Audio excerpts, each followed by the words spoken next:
नमस्कार, मैं हूं आपके साथ मधु साहनी। अगर आप मौजूदा बिजली सेवाएं देने वाली कंपनियों से खुश नहीं हैं तो ग्राहकों के पास जल्द ही आने वाला है पावर पोर्टेबिलिटी का अधिकार, जिसके तहत आप पुरानी कंपनियों को छोड़कर मनचाही कंपनियों का चयन कर सकते हैं। देखिए इस रिपोर्ट। जिस तरह से आप अपनी टेलीकॉम कंपनी की सेवाओं से नाखुश होने के बाद उसे दूसरी कंपनी में पोर्ट करवा लेते हैं, ठीक उसी तरह से अब बिजली कनेक्शन को भी दूसरी कंपनी में पोर्ट करवा सकेंगे। मोदी सरकार ने इसका ड्राफ्ट तैयार किया है, जिसे संसद में जल्द ही पेश किया जाएगा। दरअसल मोदी सरकार संसद के मौजूदा सत्र में इलेक्ट्रिसिटी अमेंडमेंट बिल 2021 को पेश कर सकती है। जनवरी में इलेक्ट्रिसिटी अमेंडमेंट बिल 2021 का एक प्रस्ताव कैबिनेट की मंजूरी के लिए जारी किया गया था। एक सूत्र के मुताबिक ड्राफ्ट लॉ संसद के मौजूदा सत्र में सरकार पेश कर सकती है। अगर ऐसा हुआ तो ये पावर डिस्ट्रीब्यूशन के क्षेत्र में एक बड़ा रिफॉर्म होगा, जो उपभोक्ताओं को एक बड़ी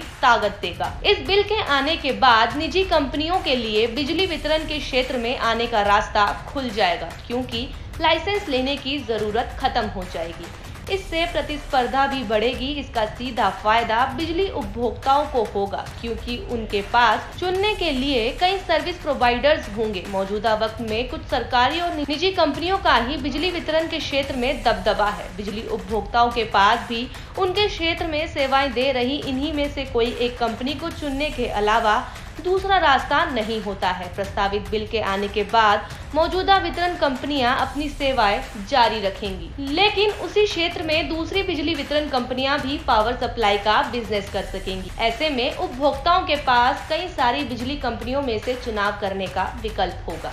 ऐसी कंपनियां जो बिजली वितरण के कारोबार में उतरना चाहती हैं, उन्हें केंद्र सरकार योग्यता शर्तों का पालन करना होगा और बिजली वितरण शुरू करने से पहले खुद को वाजिब कमीशन को भी कंपनी को 60 दिन के अंदर रजिस्टर्ड कराना होगा। कमीशन रजिस्ट्रेशन को रद्द भी कर सकता है अगर कंपनी योग्यता शर्तों पर खरा नहीं उतरती है।